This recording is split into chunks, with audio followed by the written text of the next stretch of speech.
अस्सलाम वालेकुम जी। तो कैसे हैं आप जी? आज हम बनाने जा रहे हैं कतलम्मा, जो कि सभी बहुत पसंद करते हैं और मेलों में ख़ास तौर पर स्पेशली ये पाया जाता है। तो हमने 1 कप मैदा ले लिया और उसमें हाफ़ टी स्पून हमने नमक ऐड किया है और नीम गर्म पानी लेंगे, उसके साथ इसको गूँदेंगे। तकरीबन 1 कप हमारा पानी यूज़ हो जाएगा। तो वो हमने साथ-साथ देखते जाना है कि कितना पानी हमें चाहिए।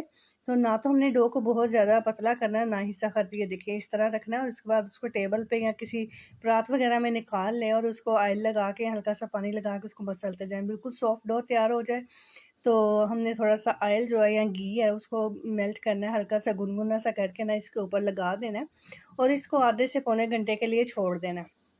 कवर करके ना आप इसको छोड़ दें। तो आधे घंटे बाद हम देखते हैं तो घी जो जम गया हुआ है उसको हम उतार देंगे और इसके हम पीसेस करेंगे। तकरीबन 6 पीसेस में हमने इसको डिवाइड कर लेना है। तो अगर आप बड़ा साइज़ रखना चाहें तो नो प्रॉब्लम, आप बड़ा भी रख सकते हैं, पर वो इस पे है कि आपने जिसमें फ्राई करना है वो बर्तन से ज़्यादा बड़ा हो। तो चलें, हमने अब मसाला तैयार करना है। पेड़े करके हमने उसको कवर करके रख दिया है, ठीक है। तो हमने आधा कप बेसन लेके उसमें नमक, कुटी हुई मिर्च और काली मिर्च, अनारदाना और सफ़ेद मिर्च हमने जो है ऐड करके इसको मिक्स कर लेना है अच्छे से। थोड़ी सी अजवाइन भी ऐड करेंगे। अच्छे से मिक्स करेंगे और हमने पानी ले लेना है, सादा पानी, ताज़ा आम पानी जो होता है, और बीटर की मदद से हम इसको मिक्स करते जाएँगे और एक थिक सा पेस्ट हमने ये इस तरह से तैयार कर लेना है। और अब हम इसमें ऐड करने वाले हैं फूड कलर, ताकि इसमें प्यारा सा कलर आ जाए। और अगर आपके ऑरेंज कलर से ये वाला कलर नहीं आ रहा तो आप थोड़ा-सा रेड कलर भी इसमें ऐड कर सकते हैं। और माश की दाल हमने ली थोड़ी-सी, उसको गर्म पानी में भिगो लिया तकरीबन 2 घंटे के लिए और उसके बाद अच्छे से साफ़ कर लिया। उसको साथ हमने कसूरी मेथी, अनारदाना और सूखा धनिया ले लिया साबुत।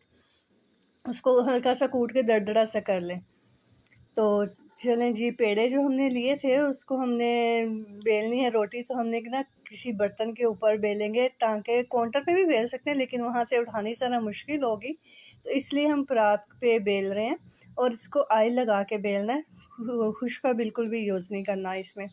तो पतली सी रोटी बेल ली। अब हम इसके ऊपर ऐड करेंगे, वो लगाएँगे बेसन जो हमने मसाला तैयार किया था। तो पहले ठंडे पानी में अपने हाथ को गीला कर लें, ताकि मसाला जो है हमारे हाथ से ना चिपके।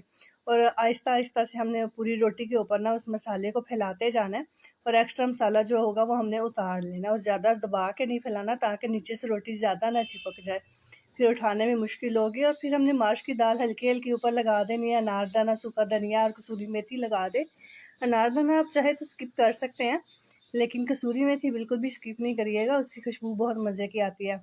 तो यहाँ पे ऑयल हमारा पैन में गर्म हो चुका है, तो आपने ऑयल को चेक कर लेना है कि ना तो ठंडा हो ना ही बहुत तेज़ गर्म हो।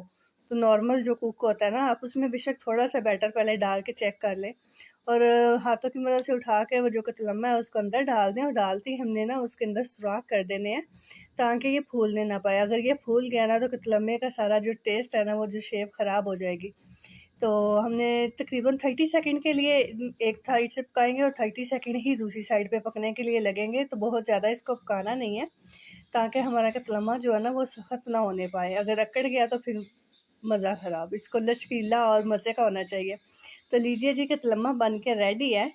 तो ऐसे ही बनाएँ आप भी दिन में और ट्राई करें और मुझे बताएँ कि आपको मेरी रेसिपी कैसी लगी है।